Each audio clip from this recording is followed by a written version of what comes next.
کا عروج ہوتا ہے تو وہ تین بنیادی باتیں ہوتی ہیں۔ تاریخ انسانیت کو بھی ہم دیکھتے ہیں تو تین بنیادی عوامل ہوتے ہیں جن کی وجہ سے کوئی قوم دنیا کی امامت کرتی ہے یا لیڈ کرتی ہے۔ تو پہلی چیز ہوتی ہے اس کی عقل، اس کی ذہانت، اور دوسری چیز ہوتی ہے اس کا اخلاق، اور تیسری چیز اس کی اسکل، فرد کی سطح پر بھی اور قوم کی سطح پر بھی۔ جب یہ سب چیزیں ملتی ہیں تو ایک بہترین انسان بھی بنتا ہے، اور یہی بہترین انسان ایک بہترین معاشرہ بھی تشکیل دیتا ہے۔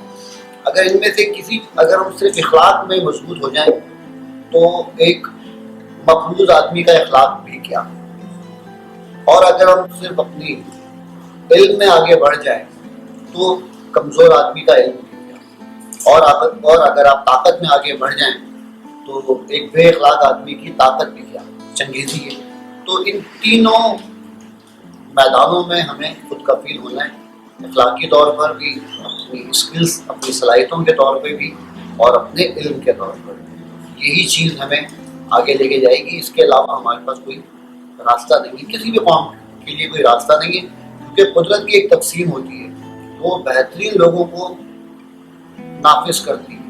اللہ پاک ہمیشہ، آپ دیکھتے ہیں ایک وقت تھا کہ یونانیوں کے پاس علم و ادب تھا، ارسطو، سقراط، افلاطون کہتے کہتے لوگ نکلے، لیکن یہ چوتھی پانچویں نسل میں وہ اس کو سنبھال نہیں پائے۔ پھر وہ علم مسلمانوں کے پاس آیا، چلتا رہا وہاں سے آگے، پھر مغرب کے پاس آیا، اب وہاں سے بھی جا رہا ہے۔